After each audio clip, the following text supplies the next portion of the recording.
এই বাজেট সম্পর্কে আমাদের বিরোধী দলনেতা মাননীয় মিনিস্টার বর্মা সুন্দরভাবে ব্যাখ্যা করেছেন এবং কোথায় কি ঘাটতি আছে, কি করা দরকার সেটা সম্পূর্ণভাবে উনি ব্যাখ্যা করেছেন। আমি কয়েকটি বিষয় এখানে আপনার সামনে তুলে ধরতে চাই। সেটা হচ্ছে যে জলসম্পদ বিষয়কে নিয়ে আমি আলোচনা শুরু করব।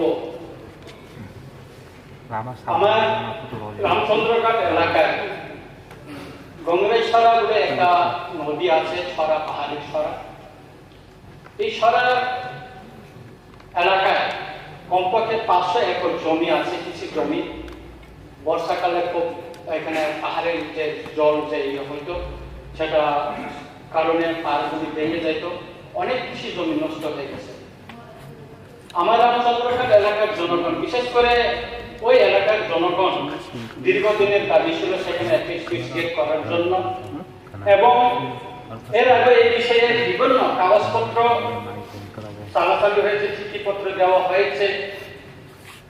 14/7/2023 তারিখে executive engineer water resource investigation division Kunjaban থেকে একটা কাগজ আমি পেয়েছি, দোকান থেকে আমি কালেকশন করে নিয়েছি।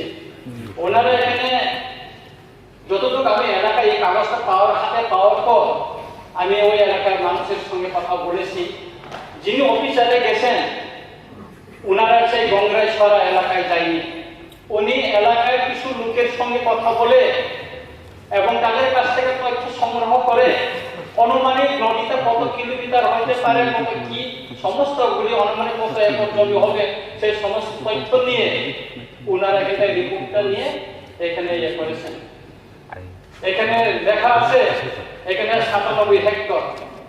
আমি এই দপ্তরে মাননীয় মন্ত্রী মহোদয়কে অনুরোধ করব বিনয়ের সঙ্গে আপনি একবার গঙ্গাইছড়া ভিজিট করুন এবং দেখুন এখানকার কৃষকদের অবস্থা। যদি গঙ্গাছড়ায় একটা সুইচ গেট করা যায় তাহলে সেখানে কৃষকদের অনেক উপকার হবে। অপরদিকে নদীর যে ভাঙ্গনটা সেটা প্রতিরোধ হবে। অপরদিকে শীতকালে সেখানে জল সংরক্ষণ করে শাকসবজি করার মানে রবি শস্য ফলানোর জন্য সুবিধা হবে, সেই ব্যবস্থাটা যেন করা হোক। এবং এই দাবিটা শুধু আমার না, রামচন্দ্রঘাটে জনগণের দীর্ঘদিনের দাবি। এই দাবিটা পূরণ করার জন্য আমি অনুরোধ করছি। এছাড়াও আমার রামচন্দ্রঘাটে আরো কয়েকটি জায়গায় আছে, সেটা হচ্ছে আমি আপনার কাছে তুলে ধরছি। এরকম ইশালি ছড়া, এটা সাউথ পদ্মবিল বিশির আন্ডারে পড়ে। শুধু নদীটা ছোট নদী হলে ওটা পার ভেঙে অনেক কৃষি জমি ভেঙে যাচ্ছে। সেখানে অন্তত সুইচ গেট না হলেও নদীর লেভেলে যাতে বর্ষাকালে জলটা একটু নদীর উপর দিয়ে চলে যায় সেরকম একটা সুইচ গেটের মতন যদি করা যায় তাহলে অনেক কৃষি জমি বাঙালির মুখে থেকে রক্ষা হবে এবং কৃষকরা অনেক উপকৃত হবে এবং ওইখানে কৃষি জমিতে জলসেচের ব্যবস্থা করার ক্ষেত্রে অনেক সুবিধা হবে বলে আমি মনে করি। তেমনি মুড়িছড়া লোকেশন হচ্ছে রাজানগর, এটা পশ্চিম বেলসরা, ওইখানেও 500 একর মতন জমি আছে।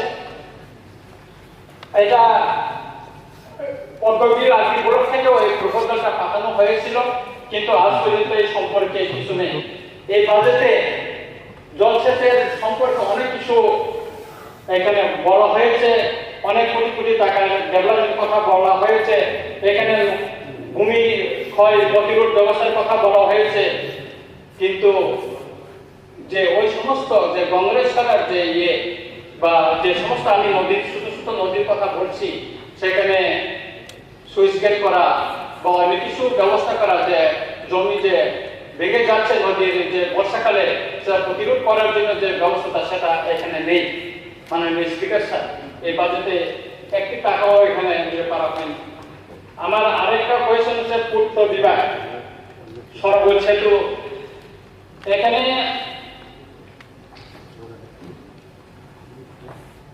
77 বলা আছে ওইখানে PMJSY রাস্তা, এখানে মেইনটেনেন্সের কথা বলা হয়েছে, উন্নতিকরণের কথা বলা হয়েছে, কিন্তু আমি বলবো আমি 2 চিঠি দিয়েছি PMJSY এবং ইঞ্জিনিয়ার সঙ্গে কথা বলেছি যে আমার পল্লবী যেটা ব্লক থেকে রতনপুরের যে রাস্তাটা, কিন্তু আজ পর্যন্ত কোনো স্যাংশন হয়নি। রাস্তা এমন অবস্থায় একটা অংশ 2 কিলোমিটার পিডব্লিউডি, আবার পিএমজেএসওয়াই, আবার 1.5 কিলোমিটার পিডব্লিউডি, আবার পিএমজেএসওয়াই রাস্তা, আবার পিডব্লিউডি, এভাবে রাস্তাটা পিডব্লিউডি রাস্তা মেরামত হচ্ছে, কিন্তু পিএমজেএসওয়াই রাস্তাটা মেরামত হচ্ছে না। আমি দাবি করব যে আমার ওই রাস্তাটা যাতে পিডব্লিউডি হাতে হস্তান্তর করা হয়, কারণ পিএমজেএসওয়াই তাদেরকে খুঁজে পাওয়া যায় না, পায়ে কোনো ডিভিশন নাই, আগরতলা থেকে তারা নিয়ন্ত্রণ করে, তারা জানে না, সেখানে রীতিমতো ওইখানে দেখাশোনা করতে পারে না, রক্ষণাবেক্ষণ করতে পারে না, তাতে জনগণের দুর্ভোগ হচ্ছে। মাননীয় স্পিকার স্যার, বিষয়টা যেন দপ্তরের মন্ত্রী মহোদয় একটু দেখেন এবং জনগণের যে সমস্যা হচ্ছে তার দূরীকরণের জন্য ব্যবস্থা নেন।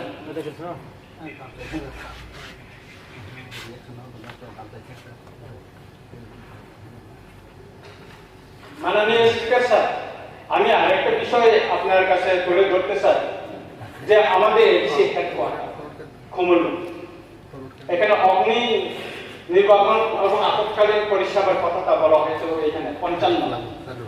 এখানে গামসরা, মনুবাজার, ওম পিরাসা বাড়িতে নতুন করে অগ্নি নির্বাপক মানে ফায়ার সার্ভিসের বিল্ডিং নির্মাণ করা হচ্ছে। খুব সুন্দর কথা, ভালো লাগছে এই কথাগুলি শুনে। কিন্তু আমি আমার রামচন্দ্রঘাট এলাকা এবং খুমুলুঙ্গে যেটা হেডকোয়ার্টার, হেডকোয়ার্টার, সেখানে একটি ফায়ার সার্ভিস সেন্টার করার জন্য আমি দাবি জানাচ্ছি, কারণ হেডকোয়ার্টার খুব গুরুত্বপূর্ণ এবং সেখানে ফায়ার সার্ভিস থাকা খুব জরুরি।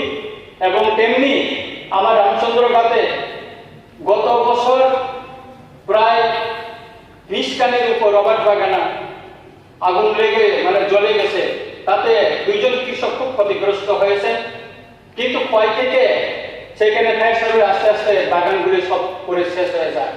তাতে আমি দাবি জানাচ্ছি এবং চিঠিও দিয়েছি আমি যে এর আগে আমি প্রশ্ন রেখেছি যে এই পবিত্র বিধানসভায় আমার এখানে একটা ফায়ার সার্ভিস স্টেশন করার জন্য, কিন্তু খুবই দুঃখের বিষয় এই ব্যাপারে এখনো কিছু নেই।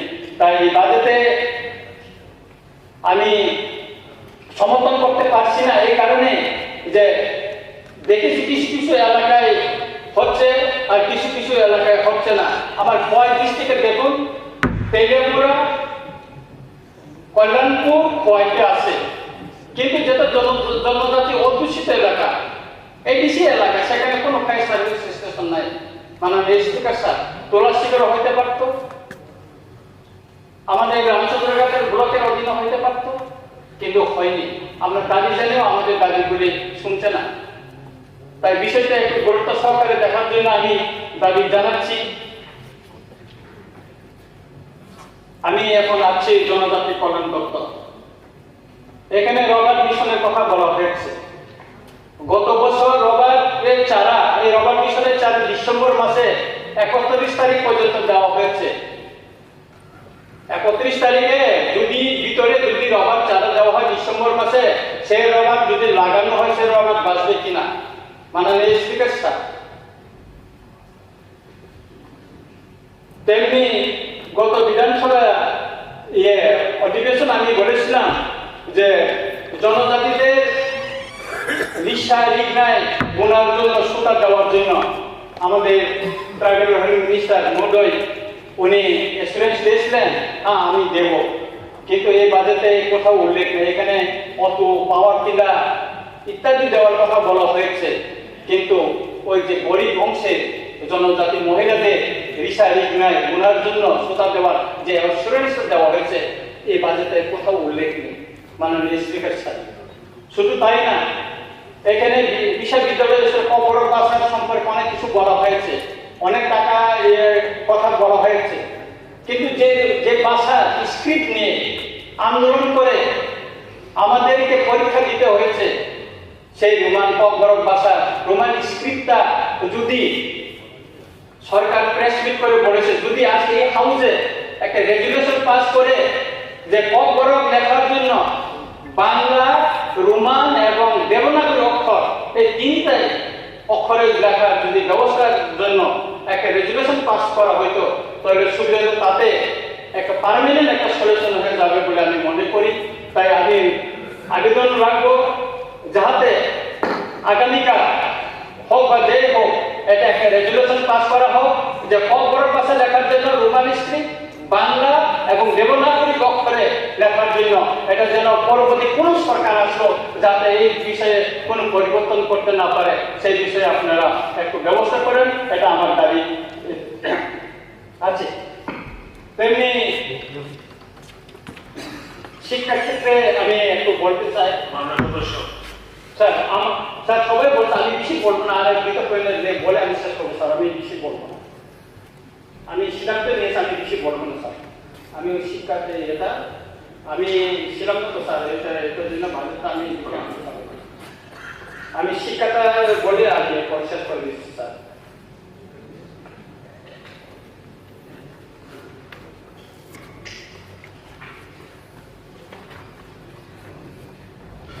স্যার শিক্ষার ক্ষেত্রে আমি বলবো যে আমাদের যে কুমুলুং হেডকোয়ার্টার সেখানে এখন কলেজ হয়েছে, আগরতলায় দুইটা ইউনিভার্সিটি আছে, একটা ত্রিপুরা ইউনিভার্সিটি আর একটা মহারাজা বিক্রম ইউনিভার্সিটি আছে স্যার।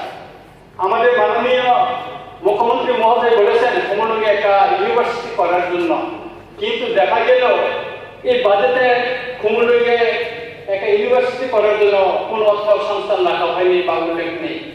প্রাইভেট অনেক কয়েকটা ইউনিভার্সিটি খোলার জন্য এখানে আছে, কিন্তু জনজাতি এলাকা বিশেষ করে কুমুলুং মতন একটা হেডকোয়ার্টারে একটা ইউনিভার্সিটি হওয়া খুবই জরুরি স্যার। তেমনি আমার রামচন্দ্রঘাট এলাকায় 6টা হায়ার সেকেন্ডারি স্কুল আছে। গত অধিবেশনে আমি বলেছিলাম আমাদের এখানে একটা কলেজ খোলার জন্য, কিন্তু সবখানে শুধু এখানে নয় স্যার, যে আমাদের জম্মু জেলা একটা সাব ডিভিশন সেখানেও স্যার কলেজ না স্যার। আমি এই শেষ করছি, এটার জন্য যাহাতে ওই জম্মু জেলাতে হোক আর কুমুলুঙে হোক আর সিন্নাতে হোক স্যার, প্রত্যেকটা বিধানসভা কেন্দ্রে যাতে একটা করে কলেজ দেওয়া হয় এবং অগ্রাধিকার ভিত্তিতে যাতে রামচন্দ্রঘাটে একটা কলেজ হোক স্যার, সেটা আমি চাই। এবং মাননীয় মুখ্যমন্ত্রী মহোদয় যে শিক্ষা দপ্তরের দায়িত্বে আছেন এবং এটা উনি ওনার বক্তব্য তুলে ধরলে আমি খুব খুশি হব স্যার। আমি আর বেশি বক্তব্য রাখছি না, আমি আমাদের বিরোধী দল নেতা মাননীয় অবিনাশ বর্মা যে বক্তব্য রাখছেন আমি ওনার সঙ্গে একমত এবং এই বাজেটকে আমরা সমর্থন করতে পারছি না। ধন্যবাদ।